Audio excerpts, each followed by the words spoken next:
Hello. In this edit, I'm going to show you how I created this levitating man in the tunnel. So in order to do this, it started off with a simple flat photograph. It was a regular photograph of the train station near my house in Princeton Junction. So what I did was I opened SuperimposeX and then I choose the tunnel photograph and click choose. Now I've already saved a photograph of the man in my mask library. So I'm going to add layer, photo layer, and go to mask library.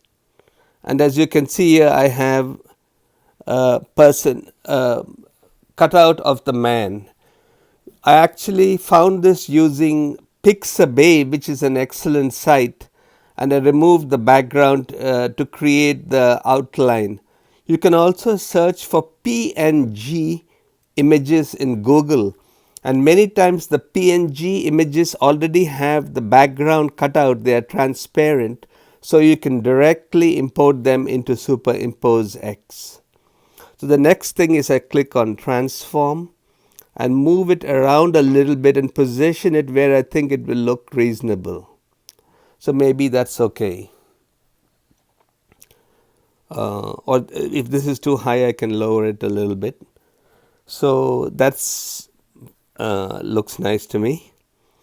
And now what I also want to do is I want to blur the background a little bit, because I want to have this bokeh effect.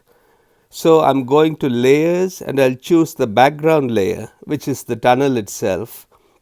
I'm going to editor and I'm going to my tools and I choose lens blur and I'll choose like a hexagon, and for the shape of the blur I think I'm going to use one of this type.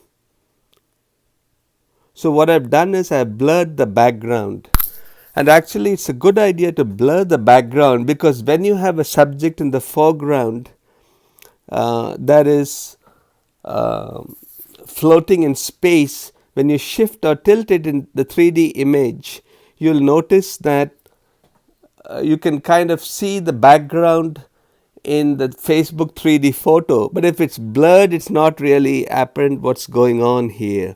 So I click on yes. So now I've composed a photograph of the man floating in the tunnel, and I blurred the tunnel in the background. So I'm going to save this photo, and I save it, the blended image, as a JPEG high quality, and save. So that part is done. So now the thing is, we have to create the depth map for the DepthCam app to use. So what I'm going to do is I'm going to layer, add layer, photo layer, and I can choose colors, and this is set to a solid color. So I can choose something that's maybe not too dark. So I'll move the slider around, this slider in the bottom, the double slider, I'll move it here, and I'll choose a gray that looks something like that and say choose. So I've got a gray rectangle. Typically what I would do is I would click on transform and fit to base, but it's not really necessary in this case. And then I would go to mask and clip up. So what I've got now is a grayscale outline of the man floating. Next, what I want to do is go to layers,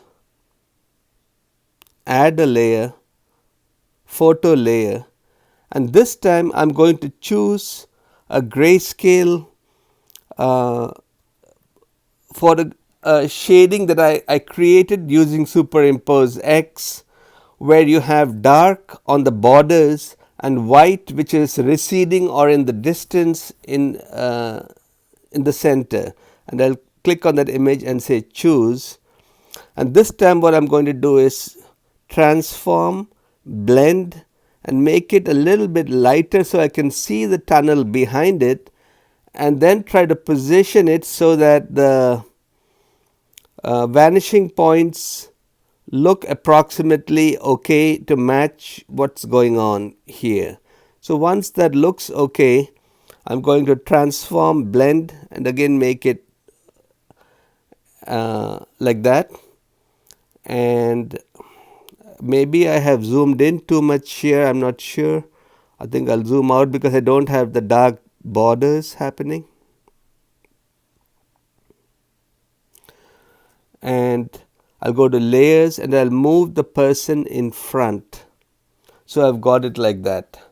And I'm going to now save this grayscale depth map and click on JPEG high quality, the blended image, and save. So now I have both the picture as well as a grayscale depth map. So I close this app and go to DepthCam.